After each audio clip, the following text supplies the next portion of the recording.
Mirabantsika rehetrarehetra miaraka amin'ny traiteur chef Haina miaraka aminareo androany.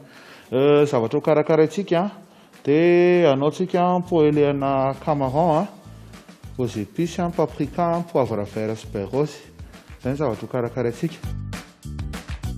Afaka atao laoka tsara mihitsy plat rapide be, mora karakaraina.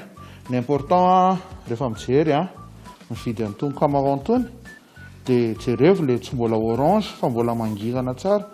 Fa raha vao le manompo orange le hodiny eto dia efa masisy efa hivadika izy zay.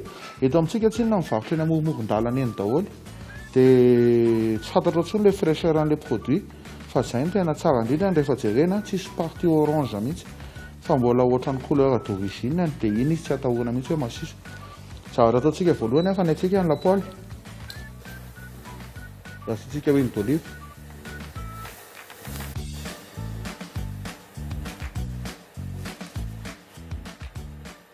Afaka tapahantsika roa.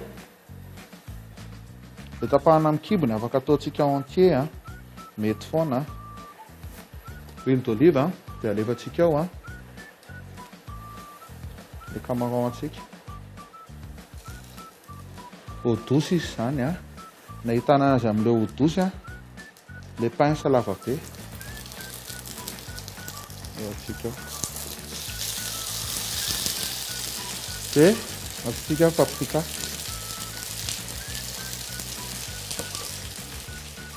Ny poivre vert atsika, berrosy, hanitra daholo ireny dia salemy.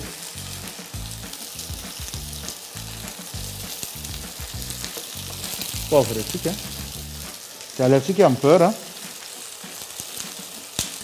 Beurre misy humidité kely dia sady gagné amin'ny humidité tsika. Alefantsika herbe dia alefantsika mitsonika moramora.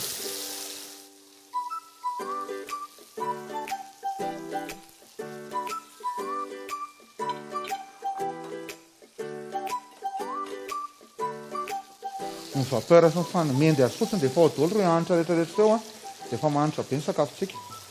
Sahomantsika izy dia mihandro tsika cuisson.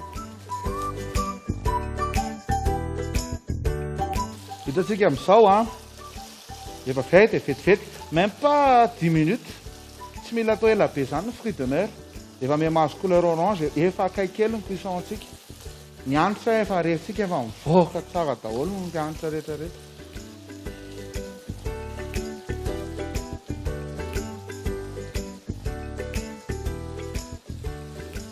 Beurre efa mitsonika, efa misintègre tsara aminy épices rehetrarehetra nataontsika teo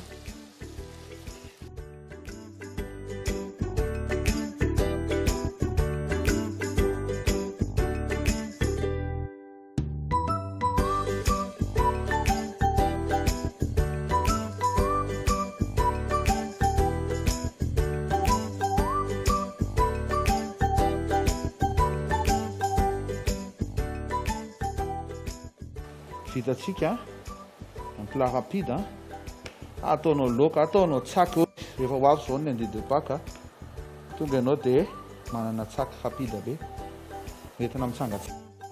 Na sur place any raha mitondra fatana gaz fotsiny dia sur place maneno dia entina dia manana plat tsara.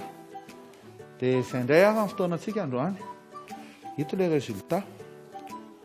Poêle de camaron d'eau douce, poivre vert, berrosy, huile d'olive, romarin.